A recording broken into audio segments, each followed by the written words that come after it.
وأصحابه أجمعين. أما بعد فأعوذ بالله من الشيطان الرجيم. بسم الله الرحمن الرحيم. إنما يريد الله ليذهب عنكم الرجس أهل البيت ويطهركم تطهيرا. صدق الله مولانا العظيم وبلغنا رسوله النبي الأمين الكريم ونحن على ذلك لمن الشاهدين والشاكرين والحمد لله رب العالمین. بڑی محبت سے درود و صلاۃ و سلام علیک یا شفیع المذنبین وعلی آلک و اصحابک یا جد الحسن والحسین. گرامی قدر معزز سامعین اور حاضرین حضرات، یہ ماہ مبارک محرم الحرام شریف کا پہلا جمعہ المبارک ہے. اللہ تعالی ہم سب کو اہل بیت اطہار کے ساتھ سچی محبت رکھنے کی توفیق عطا فرمائے. پچھلے جمعوں میں جب سیدنا عثمان غنی ذو النورین کا یوم آیا تو ہم نے ان کا تذکرہ کیا. یکم محرم کو بلکہ یہ دوسرا جمعہ بن جائے گا غالباً. یکم محرم کو میں نے آپ حضرات کے سامنے تاجدار عدالت حضرت سیدنا فاروق اعظم کے حوالے سے کچھ گزارشات آپ کی خدمت میں کی تھی. اور اب جو مہینہ ہے یہ مہینہ سارے کا سارا اہل بیت اطہار کے حوالے سے ہوگا، اس لیے کہ ہم صحابہ کے بھی غلام ہیں، آل کے بھی غلام ہیں. یہ میں کئی مرتبہ آپ سے عرض کر چکا ہوں، اور صرف زبانی کلامی نہیں، عملی طور یہاں پر چند باتیں کرنا ضروری ہیں. محرم شریف میں یہ یکم محرم سے لے کر 10 محرم تک بالخصوص لوگ سبیلیں لگاتے ہیں، کھانا پکا پکا کر تقسیم کرتے ہیں، اور کوئی آدمی دودھ میں سوڈا استعمال کرتا ہے، کوئی آدمی سبیل لگاتا ہے، شربت والا پانی ہوتا ہے، اور کوئی آدمی اللہ نے توفیق دی ہے وہ چاول یا لہیم وغیرہ اس کی دیگیں اتارتا ہے. بالکل ٹھیک ہے، کرنا چاہیے. اس کے حوالے سے میں 2 باتیں کروں گا. پہلی بات تو یہ کرنا چاہوں گا کہ خانہ کعبہ شریف میں ایک مفتی ہے وہ پاکستان کا مکی حجازی. اب دیکھو خانہ کعبہ شریف میں بیٹھ کر وہ درس کیا دے رہا ہے. کسی نے پوچھا جی یہ جو محرم میں سبیل لگاتے ہیں، لنگر تقسیم کرتے ہیں، چاول پکاتے ہیں، اس کے بارے میں کیا حکم ہے؟ اس نے کہا یہ سب کچھ حرام ہے. اب ذرا سوچئے آپ حضرات، خانہ کعبہ شریف میں بیٹھا ہے. اب اس کا مطلب یہ ہوا کہ جو بھی خانہ کعبہ میں بیٹھ کر بات کرے کوئی ضروری نہیں وہ سچا ہی ہوگا. ہمیں بات خانہ کعبہ میں بیٹھنے والے کی نہیں، ہمیں بات رسول اللہ کی چاہیے. ہمیں مکے مدینے والے آقا کی بات چاہیے. اچھا بھی سبیل لگانا حرام کیوں؟ یا اصال ثواب کے لیے کھانا پکا کر لوگوں کو کھلانا حرام کیوں کہتا؟ وہ پانی کو ترستے رہے اور یہ پانی تقسیم کر رہے ہیں، وہ بھوکے قتل ہوتے رہے، شہید کا لفظ بھی نہیں بولتا، اور یہ کھانا کھلاتے ہیں لوگ، تو یہ حرام ہے۔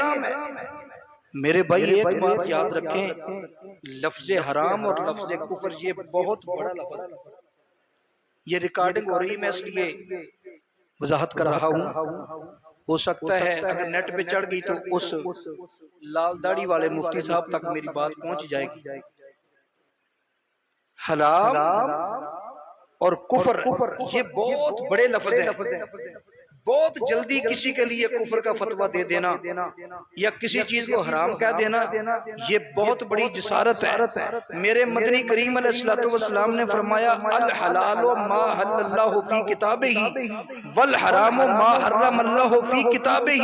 میرے نبی نے فرمایا حلال وہ ہے جس کو اللہ نے اپنی کتاب میں حلال کیا، اور حرام وہ ہے جس کو اللہ نے حرام کہا۔ فرمایا وما سکت عنہ، اور جس سے خاموشی اختیار کی فرمایا وہ تمہارے لیے جائے۔ نبی پاک علیہ السلام سے لوگوں نے گھی، پنیر، اس طرح کی اور چیزوں کے بارے میں پوچھا یہ حلال ہے کہ حرام ہے؟ میرے نبی نے ایک قاعدہ بیان کر دیا، بلکہ اللہ نے قاعدہ بیان کیا۔ نبی پاک علیہ السلام کی طرف اللہ تعالیٰ نے قرآن کی آیت بھیج دی، فرمایا قُلْ لَا أَجِدُ فِي مَا أُوحِيَ إِلَيَّ مُحَرَّمًا عَلَىٰ طَاعِمٍ يَطْعَمُهُ أَن يَكُونَ مَيْتَةً أَوْ دَمًا مَّسْفُوحًا۔ فرمایا ہے لوگوں یہ پوچھتے ہو یہ پنیر حلال ہے کہ حرام ہے، یہ گھی حلال ہے کہ حرام ہے، فلاں شے حلال ہے کہ حرام ہے۔ اللہ نے جو حرام چیزوں کی لسٹ دی ہے اس لسٹ میں اس کا نام نہیں ہے۔ فرمایا اس میں بیت خون کا نام تو ہے، مردار مردار کا نام تو ہے، جس کو ذبح کرتے وقت اللہ کے علاوہ کسی اور کا نام پکارا جائے اس کا نام تو ہے، جاری خون کا نام تو ہے، لیکن جن چیزوں کے بارے میں تم پوچھتے ہو ان کے بارے میں اس لسٹ میں نام نہیں ہے۔ پتہ چلا قرآن نے قاعدہ بیان کر دیا، حلال وہ ہے جس کو اللہ رسول حلال کہہ دے، حرام وہ ہے جس کو اللہ رسول حرام کر دے، اور جس کو وہ حرام نہ کہیں کسی مولوی، کسی محدث، کسی پیر کے کہنے سے وہ حرام نہیں ہو سکتی۔ اب دلیل چاہیے، سبیل لگانا کیسے حرام ہے، کھانا کیسے حرام ہے، کھلانا کیسے حرام ہے؟ تمہیں پتہ نہیں ترمذی شریف، نسائی شریف، مشکوٰۃ شریف حدیث پاک موجود ہے، نبی علیہ السلام کے صحابی جن کا نام حضرت سعد بن عبادہ رضی اللہ تعالی عنہ ہے، وہ بارگاہ مصطفیٰ میں حاضر ہوئے، یا رسول اللہ ماتت ام سعد، میری ماں کا انتقال ہو گیا ہے، فَأَيُّ صَدَقَةٍ أَفْضَلُ، بہتر صدقہ کون سا ہوگا؟ صدقہ جو بھی کریں اس کا ثواب ملتا ہے، لیکن جس چیز کی لوگوں کو ضرورت ہو ان کے ہاں وہ صدقہ کیا جائے تو اس کا ثواب اور زیادہ ملتا ہے۔ مثال کے طور پہ اب سخت گرمی ہے، آپ روڈ پہ کھڑے ہو جائیں چائے لے کر، بھئی جو مسافر گزر رہے ہیں ان کو تو پانی کی ضرورت ہے، اسی طرح ایک آدمی کو بھوک لگی ہے آپ اس کو پانی پلا رہے ہیں، اگر پانی پلائیں ثواب تو ملے گا، لیکن اگر اس کو کھانا کھلائیں اور زیادہ ملے گا۔ تو نبی پاک علیہ السلام سے جو سوال کیا جاتا تھا حالات کے مطابق جواب دیتے تھے۔ اب اس نے پوچھا یا رسول اللہ فَأَيُّ صَدَقَةٍ أَفْضَلُ، آقا بہتر صدقہ کون سا ہے؟ قَالَ الْمَاءُ، فرمایا پانی، فَحَفَرَ بِئْرًا وَقَالَ هَٰذِهِ لِأُمِّ سَعْدٍ، انہوں نے پورا کنواں بنوا دیا، کنواں کھدوایا، کھدوا کے کہا یہ سعد بن عبادہ کی ماں کا کنواں ہے۔ کیا مطلب؟ پانی لوگ پیتے رہیں گے، ثواب سعد کی ماں کو پہنچتا ہے۔ اور یہ کنواں نجدی حکومت آنے سے پہلے تک تقریباً 1924 تک سقایت ام سعد کے نام سے مشہور تھا مدینہ شریف میں، اور ایک آدمی مکہ میں بیٹھا اس کو پتہ ہی نہیں کہ وہاں کوئی کنواں بھی تھا۔ ارے جی جو آدمی پانی پلاتا ہے لوگوں کو سبیل لگاتا ہے یہ تو ایک دن پلائے گا 2 دن پلائے گا محرم کا مہینہ پلا لے گا بس ختم. اور اس نے کنواں کھدوایا اس کنویں سے لوگ محرم میں بھی پانی پیتے تھے شوال میں بھی پیتے تھے یعنی محرم سفر ربیع الاول ربیع الثانی جمادی الاول جمادی الثانی رجب شعبان رمضان شوال ذوالقعدہ ذوالحج پورے 12 مہینے پانی پیتے رہے وہ حرام نہیں ہوا اور یہ 10 دن پانی پلا دے یہ حرام ہے. ذرا سوچنے کی بات وہ سبیل نہیں وہ تو پورا کنواں کھدواتے ہیں. جہاں تک کھانے کی بات ہے صحیح بخاری شریف کی حدیث ہے ایک صحابی حضرت کا یا رسول اللہ میری ماں کا انتقال ہو گیا تھا اگر وہ کچھ کہتی اگر میں پاس ہوتا ہو سکتا کوئی وصیت کر دیتی لیکن میں پاس نہیں تھا. نبی پاک علیہ السلام نے فرمایا تم ایسے کرو کیا چاہتے ہو یا رسول اللہ میں اگر ان کی طرف سے کوئی اپنی خوشی سے صدقہ کر دوں ثواب پہنچ جائے گا پہنچے گا کالا نام پہنچ جائے گا. تو عرض کرنے لگا یا رسول اللہ گواہ ہو جاؤ میرا فلاں جو کھجوروں کا باغ ہے نا وہ سارے کا سارا میں نے اپنی ماں کی طرف سے صدقہ کر. ارے اس صحابی نے ماں کی طرف سے کنواں لگوایا اس نے کھجوروں کا باغ صدقہ کر دیا تو میرے نبی نے ان کو روکا نہیں بلکہ گواہ بنا کے کہہ رہے ہیں. تو ذرا سوچو اگر ہم آل پاک کے لیے یہ سبیل لگا لیں یا لوگوں کو کھانا کھلا دیں تو مجھے بتاؤ اس میں حرام والی کون سی بات؟ ہر چیز مہنگی ہو گئی فتوے اتنے سستے ہو گئے جس چیز کو چاہا حرام کر دیا جس کو چاہا حلال کر دیا. یہ قصور ان کا نہیں اصل میں ایسا ہونا تھا 1444 سال پہلے میرے آقا کا فرمان موجود ہے. آقا علیہ السلام نے بخاری شریف کی پہلی جلد صفحہ 20 ہے فرمایا ایک صحابی پوچھنے لگا یا رسول اللہ قیامت کب آئے گا؟ فرمایا جب امانتیں ضائع کی جائیں گی. آقا امانتیں کب ضائع ہوں گی؟ فرمایا اذا وسد الامر الی غیر اہلہ یہ اس وقت ضائع ہوں گی جب نااہل کے ذمہ وہ کام کر دیا جائے گا جس کا وہ اہل نہیں ہوگا. اور آگے اور تفصیل بیان کی فرمایا علم اٹھ جائے گا لم یبقى عالم نہیں رہیں گے. فاسألوا الناس جہالا لوگ جاہلوں سے مسئلے پوچھیں گے وفتو بغیر علم وہ بغیر علم کے لوگوں کو فتوے دیں گے. فرمایا ضلوا واضلوا وہ خود بھی گمراہ ہوں گے لوگوں کو بھی گمراہ کریں گے. اب وہ وقت آ چکا ہے جس کو کوئی پتہ نہیں وہ فتویٰ لگا رہا ہے. کم از کم اتنا تو چاہیے کہ خانہ کعبہ میں بیٹھ کر تو بات صحیح کر لو. اصل کریں کیا وہ تنخواہ دار ہیں تنخواہ لینی ہوتی ہے اپنی تنخواہ حلال بھی تو کرنی ہے نا. تو میرے بھائی کوئی پرابلم نہیں بے فکر ہو کر شہدائے کربلا اہل بیت اطہار کے لیے کھانا پکا کے تقسیم کرو بچوں کو پانی پلاؤ گزرتے ہوئے لوگوں کو پانی پلاؤ سبیل لگاؤ. اس میں کوئی حرام والی بات نہیں ہے کوئی نجائز والی بات نہیں ہے. جب نیت یہ ہوگی کہ اس کا ثواب ہم نے اہل بیت اطہار کی بارگاہ میں ہدیہ کرنا ہے. پھر ایک سوال اور رہ جائے گا وہ سوال یہ ہے کہ لوگ کہتے ہیں جی اصالِ ثواب کس کو کیا جاتا ہے جو گناہگار ہو کیونکہ گناہگار کے گناہ معاف کرنے کے لیے معاف کروانے کے لیے اس کو اصالِ ثواب کیا جاتا ہے ثواب پہنچایا جاتا ہے اللہ اس کو گناہ معاف کر دے. تو نعوذ باللہ ثم نعوذ باللہ کیا اہل بیت گناہگار ہیں ان کو ثواب کیوں پہنچاتے ہو؟ تو بڑا سادہ سا جواب ہے مشکات شریف کے اندر حدیث موجود شعب الایمان میں حدیث موجود حدیث کی دیگر کتابوں میں حدیث موجود. نبی پاک صلی اللہ تعالی علیہ وسلم نے فرمایا میرے غلاموں نبی پاک علیہ السلام نے فرمایا جب آدمی اچانک فرمایا ایک آدمی کی جنت میں ترقی ہوگی جنت میں اس کی ترقی ہو جائے گی عرض کرے گا یا اللہ میں نے تو عمل کیا کوئی نہیں ترقی کیسے ہوگی؟ اب جنت میں آدمی اسی وقت جائے گا نا جب تمام گناہوں سے پاک ہو جائے گا. پلید تو جنت نہیں جائے گا نا. اللہ نے جس کو بھی جنت لے کر جانا ہوگا نا اگر اس پر کچھ گناہوں کی میل ہوگی وہ صاف کی جائے گی پھر جنت میں جائے گا.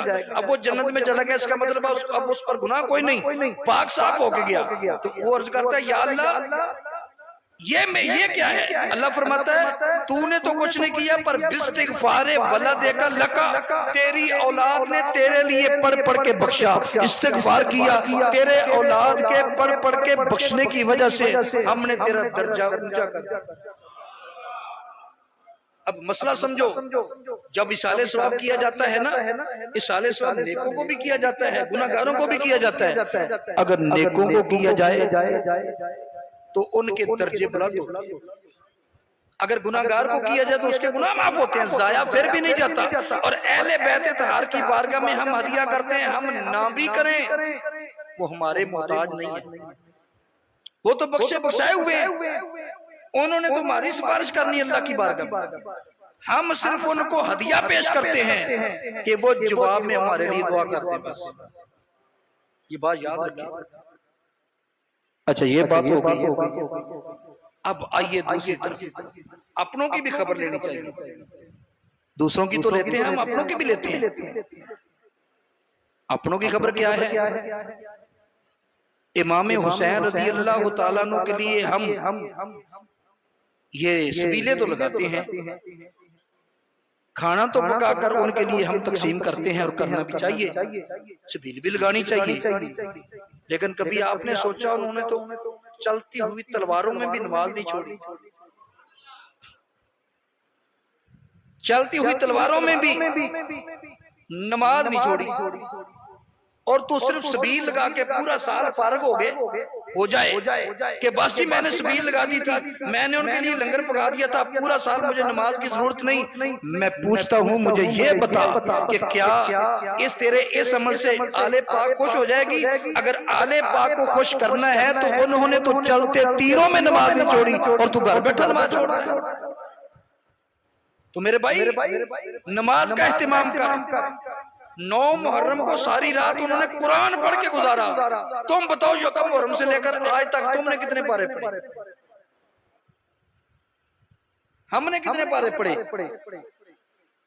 تو میرے بھائی اگر جواب نفی میں ہے تو بڑی پریشانی والی بات ہے، اگر جواب اس بات میں ہے تو خوشی والی بات ہے، اگر جواب نفی میں ہے تو بہت پریشانی کی بات ہے۔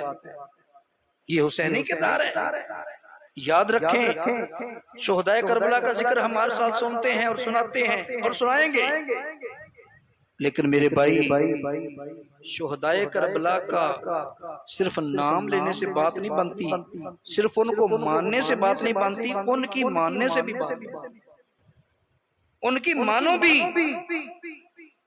امام زین العابدین کو زین العابدین کیوں کہتے ہیں؟ ان کو امام سجاد بھی کہتے ہیں۔ کبھی سوچا آپ نے؟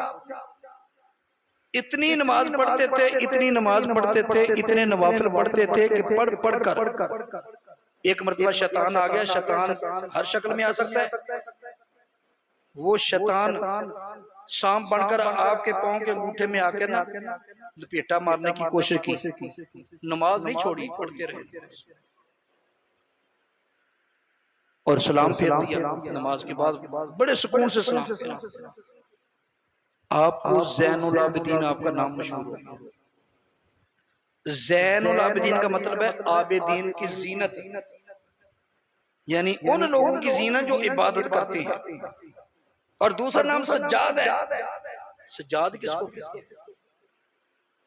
سجاد ہے سجدہ سے، یعنی جو سب سے زیادہ سجدے کرے، جو بہت زیادہ سجدے کرنے والا اس کو سجاد کہتے ہیں۔ پتہ چلا اگر امام زین العابدین کے ساتھ تجھے محبت ہے، گلے میں سنگلیاں ڈالنا یہ امام زین العابدین کی سنت نہیں ہے، اپنے آپ کو زین العابدین کا قیدی بنانا یہ تو امام زین العابدین کی سنت نہیں ہے۔ امام زین العابدین کی سنت کیا ہے کہ زیادہ سے زیادہ نماز پڑھی جائے۔ اگر امام زین العابدین کو خوش کرنا ہے تو زیادہ سے زیادہ فرض نماز کے علاوہ نوافل پر بھی زور دو، تہجد پڑھو، اشراق پڑھو، چاشت پڑھو، وبین پڑھو، پھر امام سجاد تم پہ راضی ہوگی۔ وہ خود ہی کوئی ٹانگوں میں سنگلی ڈال دیتا ہے، کوئی بازو میں سنگلی ڈال دیتا ہے، کوئی گلے میں سنگلی ڈال دیتا ہے، کیا ہے جی میں امام زین العابدین کا قیدی ہوں، تجھے کس نے بنایا قیدی؟ امام زین العابدین نے فرمایا تھا کہ جو میرے ساتھ محبت ہو وہ اس طرح قیدی بن جائے؟ نہیں فرمایا۔ تو میرے بھائی اگر واقعی ہم سچے ان سے محبت کرنے والے ہیں تو پھر ہمیں چاہیے کہ ہم عبادت کریں، نماز کی پابندی کریں، اور یاد رکھو یہ جو دین ہے نا، دین یہ تو ہے ہی قربانیوں کا نام، ایک قربانی نہیں، دین تو ہے ہی قربانیوں کا نام۔ میں مثال دیتا ہوں، ذوالحج میں ہم نے قربانی کی بکرے کی، گائے کی، اونٹ کی قربانی کی، لیکن ذرا غور کرو پورا اسلام، پورا دین ہمارا قربانیوں پر کھڑا ہوا ہے۔ جب ہم نماز پڑھنے کے لیے آتے ہیں تو وقت کی قربانی دے کر آتے ہیں، وقت نکال کے آتے ہیں۔ روزہ رکھتے ہیں تو کھانے پینے کو قربان کر دیتے ہیں، صبح سے لے کر شام مغرب تک کھانے پینا قربان کر دیتے ہیں۔ حج پہ جاتے ہیں، پیسے کی قربانی، مال کی قربانی اور جسمانی مشقت کی قربانی ہمیں یہ برداشت کرنا پڑتی ہے، پھر جا کے ہم حج کرتے ہیں۔ کوئی عبادت دیکھ لو، اگر قرآن پڑھتے ہیں تو ان نظروں کی قربانی دینی پڑتی ہے، نظر ٹکا کے آدمی تھوڑی دیر دیکھتا رہے تو چندیا جاتی ہے نظر، لیکن اس نگاہ کی قربانی کر کے ہم قرآن کی تلاوت کرتے ہیں۔ میرے بھائی ذرا سوچ اس باتوں کو، تو یہ اسلام تو کھڑا ہی قربانی پر ہے، تو ہم کدھر جا رہے ہیں؟ یہ نماز، روزہ، حج، زکوٰۃ، اور پھر ہم کہتے ہیں حسینی ہے۔ ہم زبان سے اپنے آپ کو حسینی کہتے ہیں، عمل ہمارے یزیدیوں والے۔ آپ کہیں گے یہ کیا کہہ دیا؟ ابھی سوچئے میرے امام نے پوری زندگی کبھی شراب پی تھی؟ نہیں پی، شراب حرام تھا۔ آج ایک آدمی یا حسین بھی کہے، مولا علی کا نام بھی لے اور شراب بھی پیے، وہ حسینی ہے کہ یزیدی ہے؟ یہ کام تو یزید کا تھا، حسین کا تو نہیں تھا۔ امام حسین نے یزید کی بیعت اسی لیے نہیں کی تھی نا کہ یہ شرابی ہے، یہ ناچ گانے دیکھتا ہے، یہ کنجریوں کے ناچ دیکھتا ہے، یہ شرابی ہے، زانی ہے، یہ ہے، وہ ہے۔ یہ سارے اعتراض جو یزید پر امام حسین نے لگا کیے، جس وجہ سے بیعت نہیں کی، وہی کام ہم نے اپنا لیا۔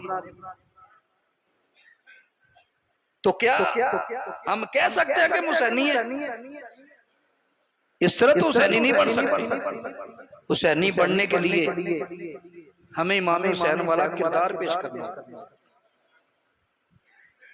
امام حسین والا کردار کیا ہے؟ بہت مشکل کام ہے، بہت مشکل کام۔ اس زمانے میں سچ بولنا یہ بھی ایک حسینی کردار ہے، سچی بات کرنا حسینی کردار ہے۔ کسی آدمی کا جملہ مجھے بڑا پسند آیا، لکھا تھا کسی نے کہ آپ کو دشمن بنانے کی ضرورت نہیں، ایک سچی بات کر دو تمہارے کتنے دشمن بن جائیں گے۔ لڑکے دشمن بنانے کی ضرورت نہیں، خاندان میں تمہیں لڑائی کرنے کی ضرورت نہیں، ایک سچی بات کر دو تمہارے کتنے دشمن بن جائیں گے۔ اب یہ وہ دور ہے، سچ بولنا تلوار کی سیدھی سائیڈ پہ چلنے کے مترادف ہو چکا ہے۔ خواہ وہ آدمی دنیا دار ہو، وہ آدمی مزدور ہو، مل مالک ہو، امام ہو، خطیب ہو، نمازی ہو، مؤذن ہو، خادم ہو، یہ سبھی اس میں ہیں۔ سچ بولنا مشکل ہو گیا، لیکن میرے امام نے بتا دیا جان جاتی ہے تو جائے، پھر بات سچی کرتی ہے، بات سچی کرنی ہے۔ میرے مولا علی رضی اللہ تعالیٰ عنہ نے بھی یہی درس دیا، جو مرضی ہو جائے۔ میں ایک مثال دیتا ہوں، صحیح بخاری میں ایک حدیث ہے، وہ آپ نے سنی ہوئی ہے، اس لیے میں اس کی تفصیل میں نہیں جاتا، حوالے پڑھنے کی بھی ضرورت نہیں ہے۔ حضرت ابو عمر فاروق خلیفہ وقت تھی، اس وقت خلیفہ وقت، تو خلیفہ دوم برحق مولا علی تو اس وقت خلیفہ نہیں تھے۔ خانہ کعبہ کو حجر اسود کی طرف منہ کر کے فرمایا، ہو حجر اسود، میں جانتا ہوں تو ایک حجر ہے، ایک پتھر ہے، تیری حیثیت اس کے سوا کچھ نہیں، نہ تو کسی کو نفع دے سکتا ہے نہ نقصان دے سکتا ہے، اور میں تجھے کبھی بھی نہ چومتا، میں تو صرف اور صرف تجھے اس لیے چوم رہا ہوں کہ تجھے میرے مصطفیٰ نے چوما. تو کسی کو نفع نقصان نہیں دے سکتا، ایک پتھر ہے. میں صرف اس لیے چوم رہا ہوں کہ تجھے میرے مصطفیٰ نے چوما. عمر فاروق رضی اللہ تعالیٰ نے یہ بات کی. اتنی بات بخاری شریف میں ہے، لیکن المستدرک امام حاکم علی الصحیحین، یہ حدیث کی کتاب ہے، معتبر کتاب ہے. اس کے اندر یہی حدیث انہوں نے اپنی سند سے بیان کی. اس میں الفاظ زیادہ ہیں. مولا علی رضی اللہ تعالیٰ عنہ پاس ہی کھڑے تھے. فرمایا پیارے عمر، یہ تم نے کیا کہہ دیا کہ تو ایک پتھر ہے، نہ تو کسی کو نفع دے سکتا ہے نہ نقصان دے سکتا ہے. اللہ کے نبی کا وہ فرمان تمہیں یاد نہیں کہ قیامت کے دن یہ جو پتھر ہے نا حجر اسود، اس کی آنکھیں بھی ہوں گی، اس کی زبان بھی ہوگی. یہ میدان معاشر میں آئے گا. جس نے ایمان کی حالت میں اس کو چوما یہ اس کے ایمان کی گواہی دے گا. جس نے ایمان کی حالت میں نہیں چوما اس کے خلاف گواہی دے گا. تو جس کے حق میں گواہی دے گا اس کو تو فائدہ ہوگا، جس کے خلاف گواہی دے گا اس کو نقصان ہوگا. اور آپ کہتے ہیں تو نہ کسی کو نفع دے سکتا ہے نہ نقصان دے سکتا ہے. اب چاہیے تو یہ تھا. اب یہ کلمہ حق بلند کس کے سامنے کیا؟ جس عمر فاروق کے پاؤں کی دھمک سے پوری زمین دھمکی. مولا علی بول پڑے، پیارے عمر یہ بات تو ایسے ہے. اب صدقے جاؤں، انہوں نے یہ نہیں کہا میں خلیفہ وقت ہوں اور میرے سامنے میری بات کا رد کر رہے ہو. نہیں، حضرت عمر فاروق رضی اللہ تعالیٰ نے جو جملہ بولا عربی میں اس کا ترجمہ کر دیتا ہوں. حضرت عمر فاروق رضی اللہ تعالیٰ نے فرمایا انی اعیذ، میں پناہ مانگتا ہوں اس زندگی سے. اے پیارے ابو الحسن، مولا علی کو علی نہیں کہتے تھے، اکثر ابو الحسن کہتے تھے. فرمایا اے ابو الحسن، میں اس زندگی سے پناہ مانگتا ہوں جس میں آپ نہ ہو. یہ جواب دیا کس نے؟ سیدنا فاروق اعظم نے. امیر المومنین نے خلیفہ وقت نے فرمایا پیارے علی، میں اس زندگی سے اللہ کی پناہ مانگتا ہوں جس زندگی میں آپ جیسے دوست نہ ہو، آپ نہ ہو. جب باری آئی تاریخ شروع کرنے کی، پہلے عیسوی شروع سے چلا رہا ہے. اس کو قبل المسیح اور بعد المسیح کہا جاتا ہے، لیکن ہجری کب سے چلا؟ ہجری کی باری آئی تو سیدنا فاروق اعظم کا زمانہ ہے. فرمایا بھئی یہ جو عیسوی چلی آ رہی ہے یہ تو پرانی ہے، ہم نئے سرے سے تاریخ شروع کرنا چاہتے ہیں، کس سے کریں؟ صحابہ کا مجمع ہے. پوچھا، کسی نے کہا جی جس دن نبی علیہ السلام کی ولادت ہوئی اس دن سے کر لیں. کسی نے کچھ کہا، کسی نے کچھ کہا. میرے پیر علی نے فرمایا پیارے عمر، جس دن نبی پاک علیہ السلام نے ہجرت کی تھی اس دن سے کر لیں. عمر فاروق رضی اللہ تعالیٰ نے مولا علی کی بات کو ایکسپٹ کر لیا، منظور کر لیا، اور اسی دن سے یہ ہجری چلی. یہ جو تمہاری ہجری ہے یہ عمر فاروق کے زمانے سے چلی، اور اس کا انتخاب کرنے والے میرے پیر علی. مولا علی کی شادی ہو تو خرچہ عثمان کرتے ہیں، گواہ ابو بکر اور عمر فاروق. اہل بیت اطہار اور صحابہ کرام کو تم الگ الگ نہیں کر سکتے. اور بات یہ کر رہا تھا، ایک ایسا بھی کیس آیا میرے پیر علی کا، زرہ کا معاملہ تھا. میرے پیر علی کی ایک آدمی نے زرہ چوری کی تھی. تو اب جو قاضی شریح تھا وقت کا قاضی، اس وقت خلافت حضرت مولا علی کی تھی، امیر المومنین تھے، مولا علی رضی اللہ تعالیٰ عنہ خلیفہ وقت تھے. تو جس آدمی نے زرہ چوری کی تھی نا وہ آیا، اس کو بلایا گیا عدالت میں. مولا علی بھی آئے، فرمایا اس نے میری زرہ چوری کی ہے، اور کی بھی تھی حقیقت میں. لیکن مولا علی رضی اللہ تعالیٰ عنہ نے اب قاضی شریح کی عدالت میں امیر المومنین خود چل کے جا رہے ہیں. قاضی ان کے متحد تھا، امیر المومنین حق میں وقت مولا علی ہے، لیکن چل کے اس کی عدالت میں چلے گئے. اور جو قاضی تھا نا وہ بیٹے کی گواہی اور غلام کی گواہی نہیں مانتا تھا. بیٹے کی یعنی آدمی ایک گیا، اس کا بیٹا ہو یا اس کا غلام ہو، وہ اس کی گواہی نہیں مانتا تھا. اس کا نظریہ نہیں تھا. مولا علی قائل تھے، وہ قائل نہیں تھا قاضی شرح. اس نے فیصلہ کیا کیا؟ اس نے فیصلہ میرے پیر علی کے خلاف کیا، کیونکہ آپ کے پاس گواہ ایک روایت کے مطابق امام حسن تھے، ایک روایت کے مطابق آپ کا ایک غلام تھا. تو قاضی نے فیصلہ میرے پیر علی کے خلاف کر دیا. اب قاضی نے سچی بات کی، جو اس کا نظریہ تھا اس نے وہ کیا. میرے پیر علی نے رد نہیں کیا، خوش ہو کر اس فیصلے کو قبول کر لیا. جب قبول کیا نا، وہ زرہ چوری کرنے والا کہنے لگا بڑی بات ہے کہ قاضی فیصلہ کرتا ہے اور امیر المومنین خلیفہ وقت اس کے فیصلے کو رد نہیں کرتا. اتنا سچا اور سچا دین ہے. لا الہ الا اللہ محمد رسول اللہ. میرے بھائی ان کا کردار پیش کرو. حضرت مولا علی رضی اللہ تعالیٰ عنہ ایک یہودی کے ساتھ نبرد ازما ہوئے، پنجہ ازمائی کی. لڑتے لڑتے میرے پیر علی نے اس یہودی کو نیچے ڈال دیا، نیچے پھینک دیا، سینے پہ چڑھ گئے. جب تلوار مارنے لگے نا، اس نے سوچا اب میں بچتا نہیں.